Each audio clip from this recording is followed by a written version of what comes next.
আসসালামু আলাইকুম, আমার চ্যানেলে সবাইকে স্বাগতম। আজ বানাবো হোমমেড কনডেন্সড মিল্ক। তার জন্য আমি এখানে 2 কাপ পরিমাণে দুধ দিয়ে দেব।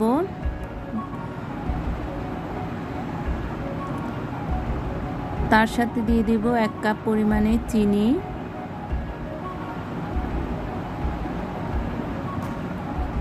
চিনি দেওয়া হয়ে গিয়েছে, এখন আমি অনবরত নাড়ব।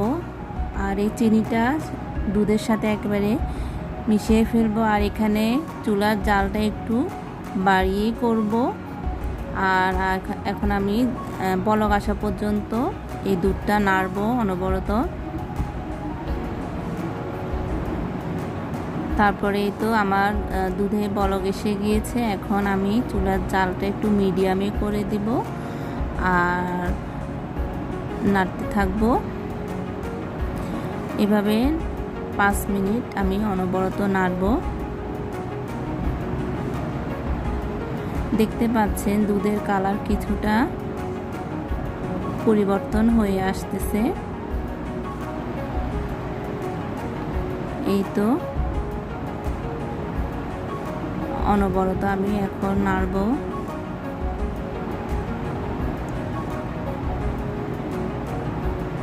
এই কনডেন্স মিল্ককে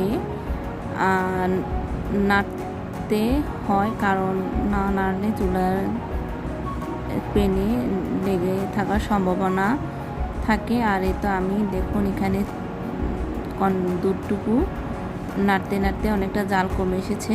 আর এই পর্যায়ে আমি দিয়ে দেব 1 চিমটি পরিমাণে খাবার সোডা। আর এটা দেওয়ার পরে কিছুটা দুধে বাবলস ফুলে আসবে। এই তো এরকম ফেনার মতো হয়ে যাবে, আপনারা এতে ভয় পাবেন না। এটা তখন অনবরত নাড়তে হবে, ফেনাটা একটু ঘন হয়ে আসবে, এতে ভয় পাবার কিছু নেই। আমরা নাড়তে থাকবো। এই তো দেখতে পাচ্ছেন আমি নাড়তেছি। এভাবে অনবরত নাড়তে থাকতে হবে। এই তো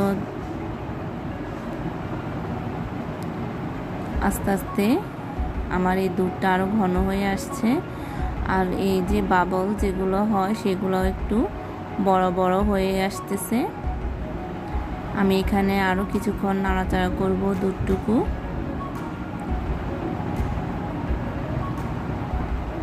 অনবরত নাড়তে হবে।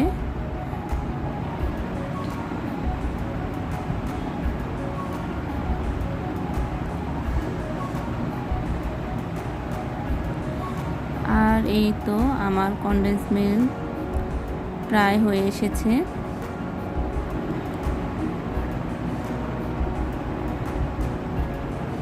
এই তো আমি আর একটু নাড়বো, আরও 5 মিনিট। এই তো জালটা দেখুন, এভাবে যখন ঘন হয়ে আসবে এবং যে বাবলসগুলো এগুলো কিন্তু বড় বড় হয়ে এসেছে, আর দেখুন ঘনত্বটা, তখন আপনি নিজেই বুঝতে পারবেন।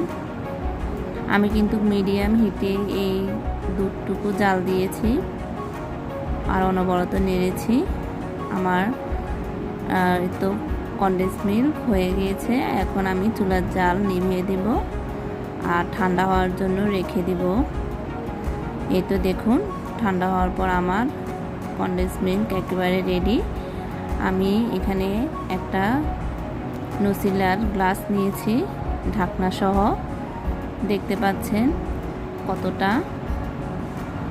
পারফেক্ট হয়েছে কনডেন্স মিল্কটা। আর দেখুন এই যে অনেক সুন্দর হয়েছে, দেখতেও সুন্দর হয়েছে, খেতেও অনেক মজা। আর এই তো এটা আমি এখন ফ্রিজে রেখে দেব। আপনারাও চাইলে বাসায় এভাবে বানিয়ে ফেলতে পারেন কনডেন্স মিল্ক। আর আমার রেসিপিটা কেমন হয়েছে জানাবেন। আর আমার ইউটিউব চ্যানেলটিকে সাবস্ক্রাইব করবেন। আর এতক্ষণ দেখার জন্য ধন্যবাদ।